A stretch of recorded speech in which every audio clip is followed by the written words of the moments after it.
Hi, my name is Maria.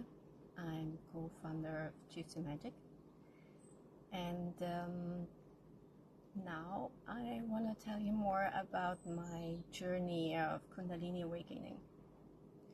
In the overview of my story, I already told you how it started, sort of, but mostly people want to know more details what this means, because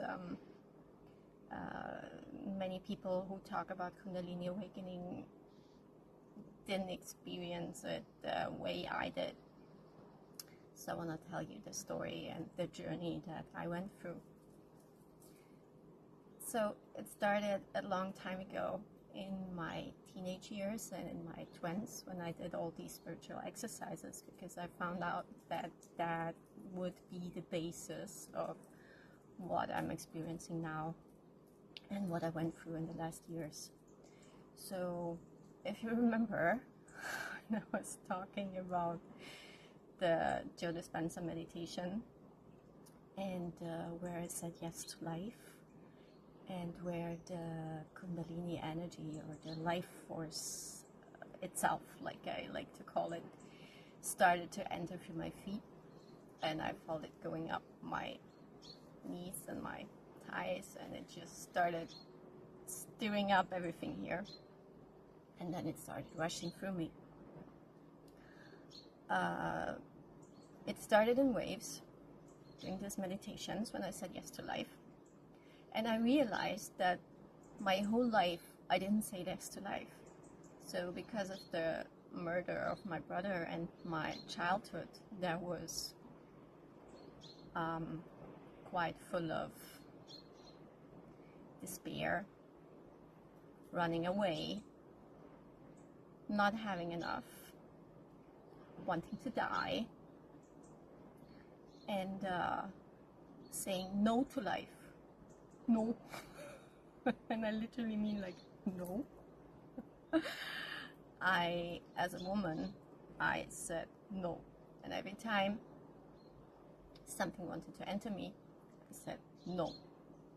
So every time the energy tried to come this way, like it is for women, I said no.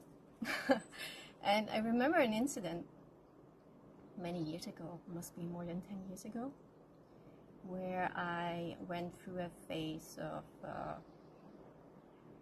redirection. I was considering to leave my former husband. I considered it many times, but I always stayed. But that time I considered it, and I started doing the exercises again, and I felt this energy coming through. But at that point I totally freaked out, because I identified it as rape. And this energy coming through, it came up to my navel, and I said no, because in my mind I thought somebody's raping me, and I wanted to jump out of the window, because the energy was there all the time, and I felt like being raped all the time, and this huge thing was inside of me, and I couldn't push it out, and I tried to push it out, but it didn't go out. And at that point I didn't realize that it was just the life force trying to penetrate me, trying to let life flow through me. And I said, I'm being raped. And I just wanted to kill myself. I mean, just imagine a woman being raped 24/7. You can't stay alive like that. So they brought me to a mental hospital, and they prescribed me medication, really strong antidepressants, but it just didn't help. And then I thought, because it felt like rape, that I was raped like when I was a child, or as a teenager, or when I was very young, and I just didn't remember it. So I went to started psychotherapy and I went there for many months, and it was very interesting, because I had no memories about rape, and in that psychotherapy I remembered my mother being raped or forced to fulfill her duties as a married woman to my dad. And a lot of conversations with my mom and a lot of psychotherapy sessions were needed until I realized I was a baby lying in the bed of my parents, and my father forced himself on my mom, and I was lying next to them. And my psychotherapist explained to me that as a baby, you're still one with your mother. So everything what she feels, you feel.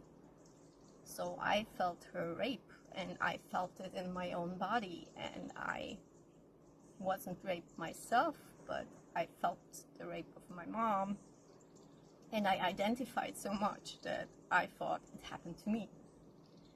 And at that point, I thought, oh my goodness, I wanted to kill myself for something that didn't even happen to me.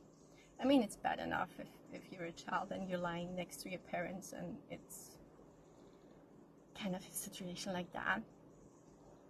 But that hit me, and I thought, I need to integrate that somehow. So for all these years, I realized that and that stayed with me, because I feel what other people feel. And that was the start of my journey when I started to take courses, because I had to learn what is mine and what's not.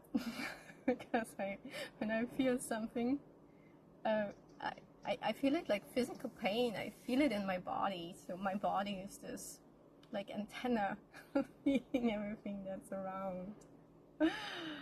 And I took all these courses, what is mine, what is not, and just I had to learn to identify what is me and what is not me.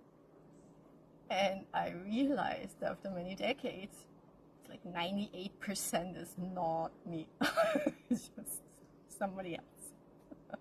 So all my teenage time, I was on painkillers all the time, because I was in pain all the time. And I had so many different pains. Heartache, and my stomach hurt, and my bones, and my head, and just everything. I was in constant pain. So I was on painkillers my whole teenage years, until I realized in my 20s that wasn't my pain. It was somebody else's. So that was my journey, and with all the soul travel experiences and saying no to this world. So, but the life force just keeps coming back to you. It keeps coming back. So in my last marriage, when I said no, and I thought I'm being raped, I just denied it, and it took me many years to get to the source of this issue. But during COVID in 2020, yeah, and it was 2020, I'm really bad with years and time, because time is such a strange thing. When you dissolve emotions that are bound to time, your feelings change. But I will not dive into that now. That's its own chapter, how to do that. So the past changes, the emotions with the past change, so I'm not good with time. So it was 2020, not 21. During COVID, during this Dispenser meditation, where I stopped saying no, pushing it out, and I said, okay, let's try it, and I said yes, and I opened it up, and the life force just rushed through me. It waited to do that 48 years. So it just ended in this orgasmic feelings and in this ecstatic episodes that just lasted for hours. So yeah, and then the divorce and the moving out and my whole life being shattered, and everything started to change in 2021. And in the middle of 2021, my divorce was finally through, and I was able to start to travel. And I was very bothered at that time. So I had my Indian guru and we were breathing through, but it was just not enough. I was just breathing through it, but it's just this constant. It feels like you're in constant lovemaking with life all the time. It just didn't stop. And I was thinking about having sex all the time, but it just doesn't help. And each orgasm you have is it just comes back again, and it just keeps going. So I was really bothered. And in my soul travels and in my dreams, I was just told at this certain event, which was Mind Valley A Fest in Jordan, I just knew there's somebody who can help me. And they had this topic of orgasmic embrace and learn to deal with your energy and stuff. And I thought, I have to go there, I have to talk to the teachers, and they will know what to do. They will help me. So I went to AFES in Jordan in 2021. And you get this intro where people, when you meet them, they just ask, what can I do for you? Or who are you? What are you offering? And I was running around like a crazy chicken. And asking everybody, do you know somebody who had a Kundalini Awakening? Do you know somebody who had a Kundalini Awakening? And I had like minions, everybody spreading, asking people about Kundalini Awakening. And yeah, I just knew there must be somebody here to help me. And there was even a teacher who was teaching orgasmic embrace, and I thought, she will know. Like, in the evenings there are these parties and you can talk to everybody, and so I just walked up to her and I said hi, and I told her my story in short, and I said, what do you do? What do you do? It just doesn't stop. And she said, I don't have it like you do. I just had it a couple times in my life for a couple minutes, so I'm not where you are. And I said, but do you know somebody? I mean, you're teaching orgasmic embrace. Do you know somebody? And she said, no, but if she will know, she will send somebody. So I connected with her, but she didn't send anybody, so I was left alone. But she showed how you can give it to yourself. So I took some inspiration and I started guiding the energy, and just giving it to myself. And she even recognized, she came to me and she said, you just gave it to yourself. And I said, yes, but it just doesn't stop.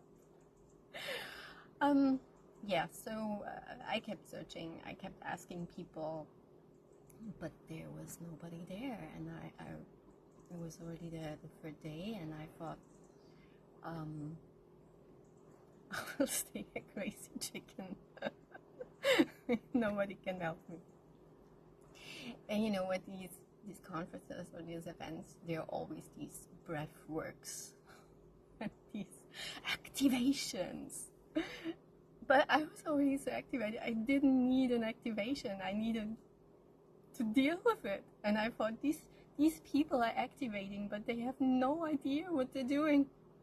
And when they activate it, and then what? So there was one of these breath work sessions, and I thought, okay, maybe it will help me. So I went to this session, but I had to leave the room within 3 minutes. Because when you're in a room and everybody starts to breathe, and everybody's activating, I just felt everybody activating, and I was like, oh, stop it. So I ran out of the room. And in the evening, there was a pool, and they had a pool party, and they did breath work at the pool party, and everybody like half naked in their bathing suits, and everybody said breathing out. And I thought, oh my god. And it just steers up everything. So when you're already in this state and everybody's just rushing through you and you're in this constant I ran away, and I need to get as far as possible away from this breath work. So the breath work was on one side of the venue at the pool. I just wanted to get away as far as possible. So I went on the other side of that area, and it was very quiet there. There were just some bean bags and people were sitting there. And I found a spot, the only spot that was free, because there weren't many. And totally I came there and I asked the people who were sitting there, can I sit down? And they turned around and they said, yes, we are the witches, but please take a seat. I said, I think I'm a witch too. And I sat down and I started my usual, so who are you? What are you offering? And I said, I'm here. I just ran away from this breathwork activation because I'm already activated and I don't know how to deal with my Kundalini Awakening stuff. Do you know somebody who went through a Kundalini Awakening? And I need to learn and ask that person what to do. And then one of these guys turns around, looks at me and says, yeah, I had a Kundalini Awakening 30 years ago. And I thought, what? I expected this beautiful woman showing me how to deal with the life force that's penetrating her all the time. And then this guy turns around and he's a big guy and tells me he's had a Kundalini Awakening 30 years ago. And I thought, oh my god, what did you do? And he was very cryptic. He just said, he just started talking about grounding and eating good foods and cooking and doing activities that just keeps you here, and just living an easy, simple life. And I thought, that's not helping me. what I need to do something. But at least I found somebody. So he didn't share much, but he also went through this fire and it didn't stop and he couldn't sleep. But for a guy it's different. For a guy it comes down, although it comes up too, but it's literally for the guy it comes down and it goes out that direction. And after we talked a bit, then we met briefly later, and I asked him, just out of interest, I'm not asking you to do it, but what would happen if two people who had a Kundalini Awakening would have sex? And he looked at me and he said, not a good idea. I asked him, why? I mean, why is it not a good idea? And he said, it's just too intense. It's just too much energy, and it's better if just one has this energy flowing and the other person not, or much less, because then it keeps it at a secure level. So if two people who have this energy going get together, it might end up in a volcano and an explosion, and that's not recommended. You don't want this, he said. And I thought, okay. And then he said, do you want a hug? And we were sitting at the pool and we were just all by ourselves, just talking. And I said, yeah. And he gave me a hug. And it was the weirdest thing, because we hugged and I just felt him, and suddenly everything calmed down, and I thought, that's interesting. And after a while he said to me, we could do this forever. And I said, yeah. And that was it. And we exchanged contacts, but that was it. And I went home, and I thought, I mean, I met somebody, but I don't know. But then I started dreaming about him, and we kept meeting in dreams, and I saw him now and then, and I was talking to him, and it was like we were communicating on different planes, and I just was guided to experience this balancing that he showed me with this hug. And but he was in a relationship, so it was an absolute no-go. And I was really struggling with what how I could learn, because his energy had something very special, and I felt like it just turned my energy in a certain way where it was good. But that was it. And a month later, there was the Mind Valley University in Tallinn, and I decided I will go there. I mean, if I find somebody, then maybe in this community where they have all these orgasmic embrace and these workshops, maybe there's somebody who I can exchange with. So I went to Mind Valley U for the whole time, for a whole month, and there I met him again. And it was really strange, because we just kept meeting, and there were some things happening that got us together. And during the event, when I went to the venue, I was always searching for him, and I thought, what are you doing? He's not an option, and he's not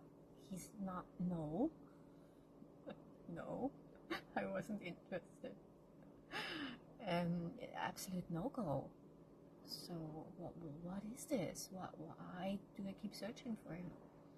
And we started spending time together, and I just started feeling in his presence. I totally calmed down, and I just wanted to be near him.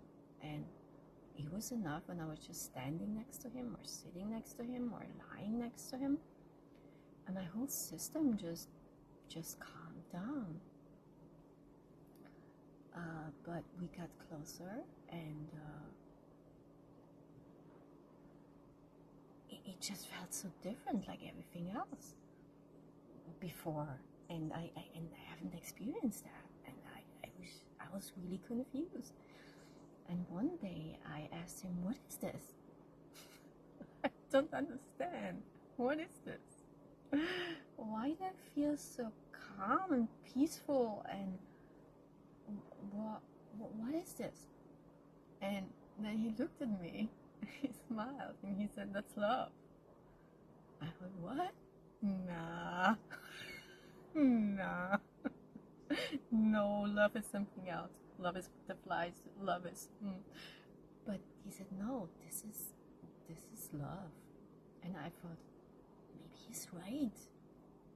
I mean, I'm here for so many years searching for what love is, and I keep asking in my meditations, show me what love is, show me what love is, and then I'm there, and it's right in front of me, and I don't recognize it.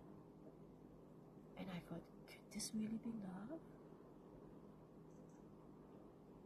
And I started to get acquainted with the thought, it could be. I mean, I've never seen it, I didn't see it with my parents, I didn't see it with my boyfriends, I didn't see it with my former husband. How should I know? Why should I know what love is? I have no clue what love is. So it's right in front of me and I don't recognize it. So yeah, to keep this short, this guy, his name is Mark, was the solution. He was the person that I was meant to meet. He was the person that my guides were saying, he will show you how to deal with it. And although in the beginning he said it's not a good idea if two Kundalini Awakened people get together, it's actually what happened. And he was my solution. He was the only person who was able to calm me down. And I started watching the energy and I started watching what's happening. And it's really like, you know, the woman is penetrated. So the woman is taking it in. And when there's no barriers and the life force pushes through everything that you built not to get it through. So when the life force goes through, it just goes up your spine. Actually, it's like this. It just goes up your spine like two snakes. And it comes out your head as a woman. And it just pours down like a fountain all around you.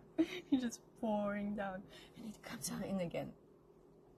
So you're in this constant, I can't breathe like that, it starts again. I have to be really careful. Mark is not around. And for the guy, it's similar, but it's the other direction. So for a guy, it comes in the head and just goes down, and he pushes us out from from his penis. I should have said those words on YouTube. So, yeah, and somehow I'm like this, and he's like this, and somehow we balanced out each other, and we fell in love, or we were in love, or we are in love, or however you want to call it. And I just wanted to be with him, and I started caring very deeply for him, and I rescued him out of some crazy situations. And then after the event, I went. So when we parted, I thought I have to be completely fine if I never see him again. I learned a lot. I will be okay. But I cried. And I thought, why do I cry so much? I need to be fine. There's no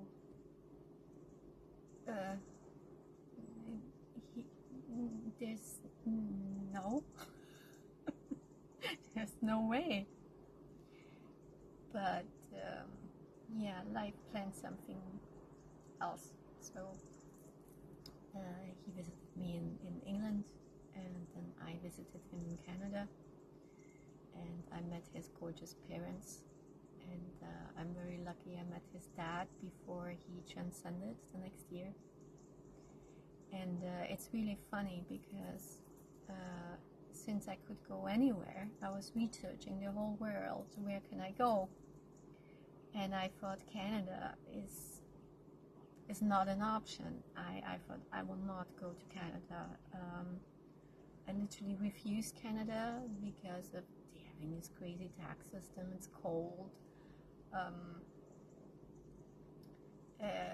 They freeze bank accounts just because you support somebody. So I said, if I go somewhere, it won't be Canada, and I refuse Canada. Be careful what you refuse.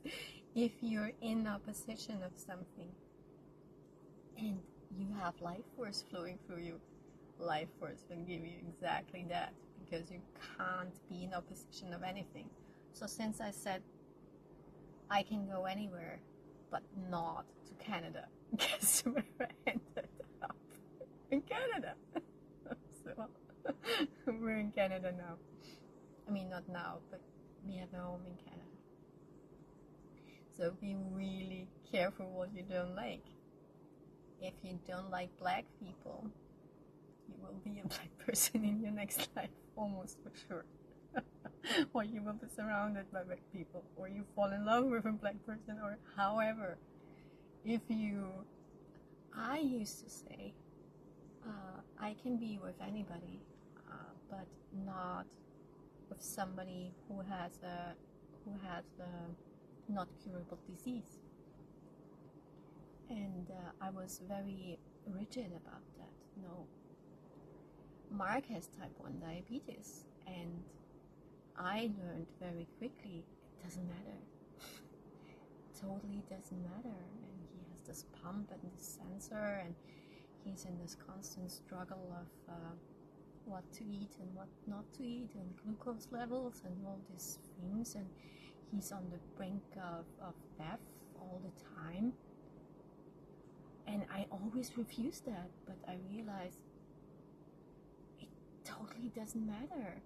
It's just the body, and I'm not in love with the body, I'm in love with the person. So it doesn't matter. And actually, it's one point that's, again, very similar. I wanted to die because of trauma, because of diagnosed post-traumatic stress disorder, because of all the violence and the murder of my brother and the suicide stuff. I wanted to die, and I was very close to death. And Mark, on the other side, he had type 1 diabetes, so he was on the brink of death.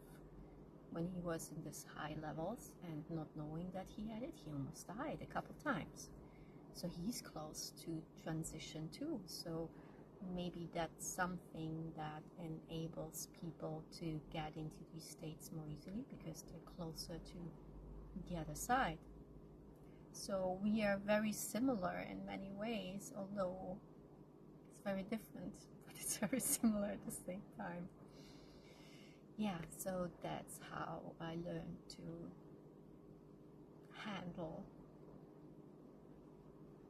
all this. And yeah, so we keep each other calm and peaceful and joyful, and we start creating our life together now. So that's in short the story. So I left England, I left Europe, I sold my apartment, and he did similar things in Canada, and we're getting to this stage where we're both free and we can be creative and we can live the life that we wish for, whatever that may be. And we both started a pilgrimage now, and we will be 1 year of pilgrimage since our wedding in June this year. So we got married. It's a couple months now. It was a really, really, really sweet ceremony. Really, really, really sweet, and I'm very happy. But that's why I'm not saying my full name. That's why I'm just Maria, because officially I still have my old name, but I don't want to say it. But when I will be officially Maria Kerben, then I will introduce myself like that. Yeah, so that's my story of Kundalini Awakening, and the energy is still here, but it's much easier to handle it for me. It's not as intense, but when I start breathing, I feel it fast, so I can watch the energy, but I'm trying to keep it in balance all the time, because it gets very intense very fast. So I didn't lose it, but it's just in more calm, and there's no resistance. So when there's resistance, I feel it instantly, so I just let it flow. So it just flows. It's not bothering me that much anymore, and I can be in a really nice mood very quickly, but it's not bothering me in the way that I'm running around like a crazy chicken anymore. Thank you, Mark, for that. And I also realized that when I'm in the presence of the female, I feel her energy. I mean, I feel guys too, but I try not to tap into them as much. But with a woman, when I start talking to them, then my hands start moving, and I just start pushing out the energy. And some women, they said, well, what are you doing? I said, why? I'm just talking. And they said, I feel something coming up. And I said, oh, okay, sorry. I have to be careful when I talk to somebody not to do this. Maybe that comes too with your own activation. You just in that state that you're able to activate others. So I prefer to be by myself, because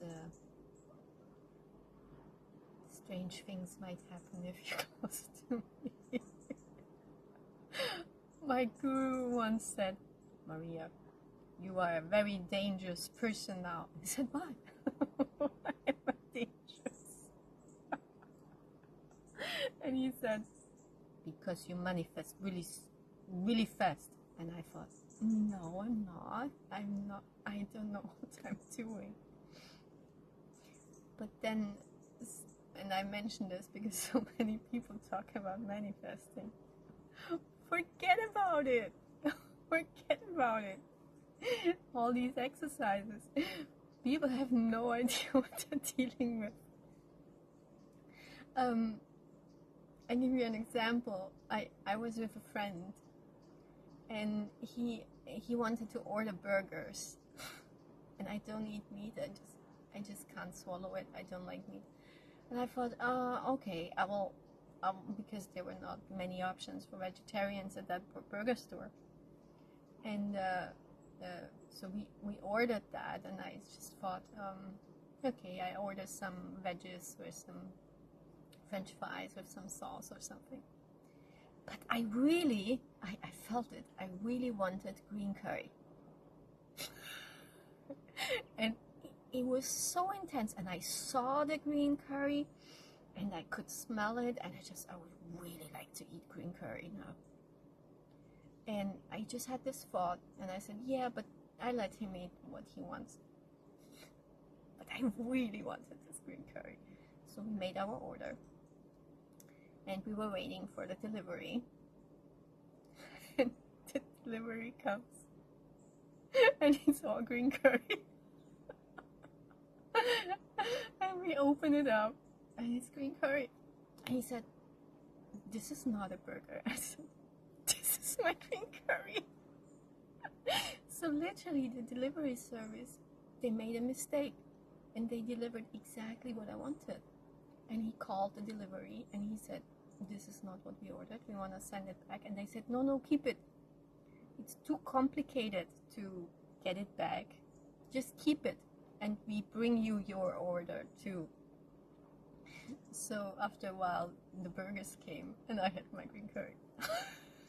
So, yeah, but I'm telling you this because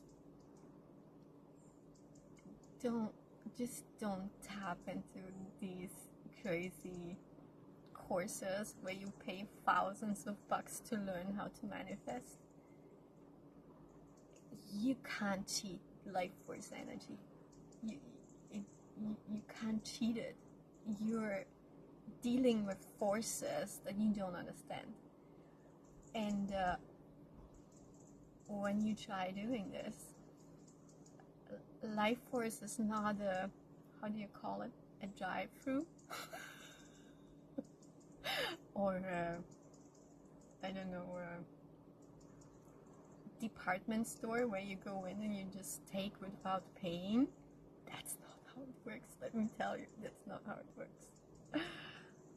And if you try to do so and you're not ready and you're not in that state and you're full of your own agendas and you try to force it, let me tell you, life force energy is not keen on being forced. If the life force itself, which is godlike and in everything,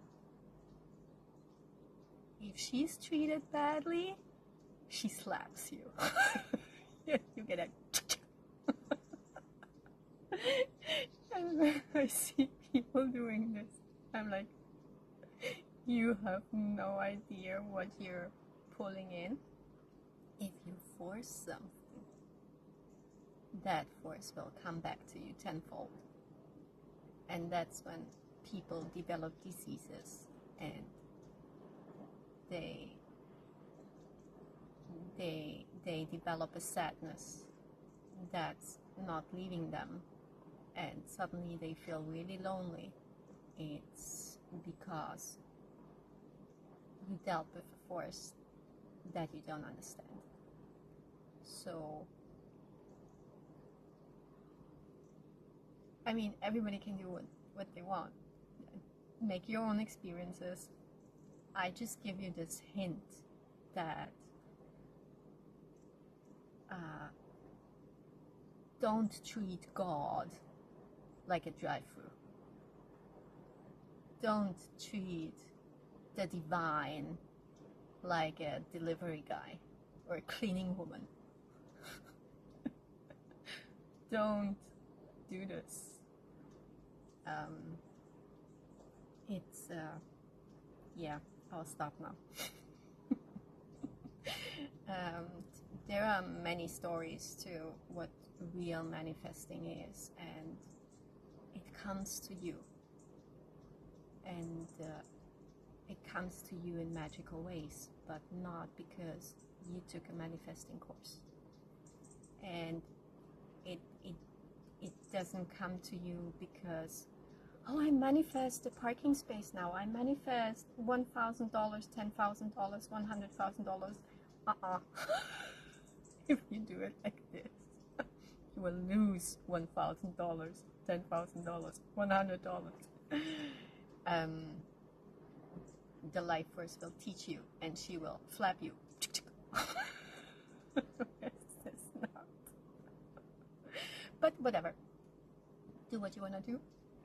But if you really want to manifest, be humble first. Be forgiveful and be like this.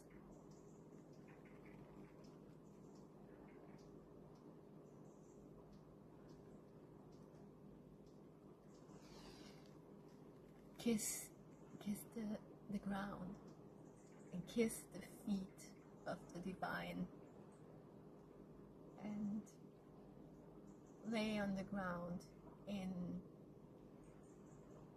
total adoration and wonder of what life is and what life can be. And if life decides to flow through you, don't fuck it up.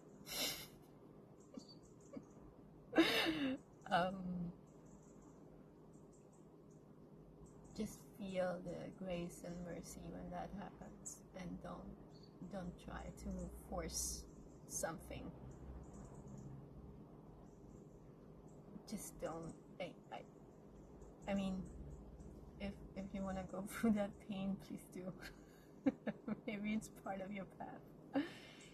But I just find the real magic happens when you surrender and when you're totally in awe, and you just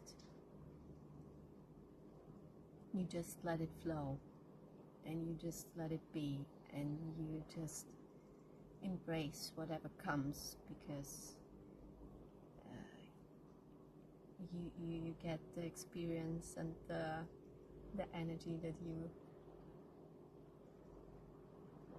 that's meant for you anyway. So don't take me too serious. I just saw so many people, and it's hard to watch. If you see this, maybe that's why I prefer to be by myself, or just with Mark, or that's why I'm hiding out, because I just watch people, what they're doing, and I'm just like, ah. But whatever, maybe you're watching this video and you get inspired to not push it, and maybe some people will take this inspiration to treat the divine, to treat Godhead, to treat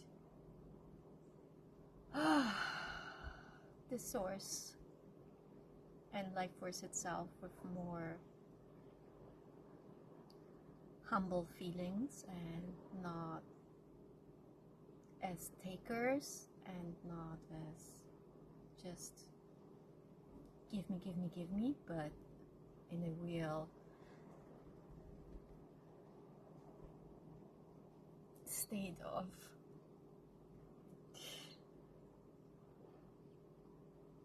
serving, loving, serving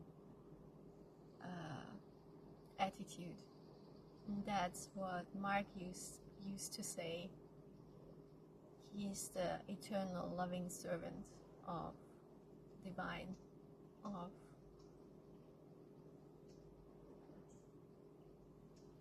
God, of the person, the highest personality that exists.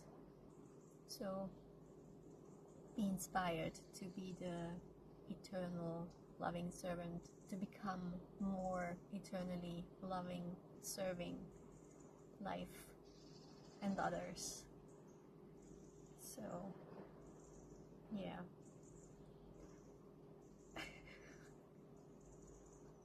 I need to stop now. Yeah, so thank you for watching this. This was longer than I wanted it to be, but I think this is really important.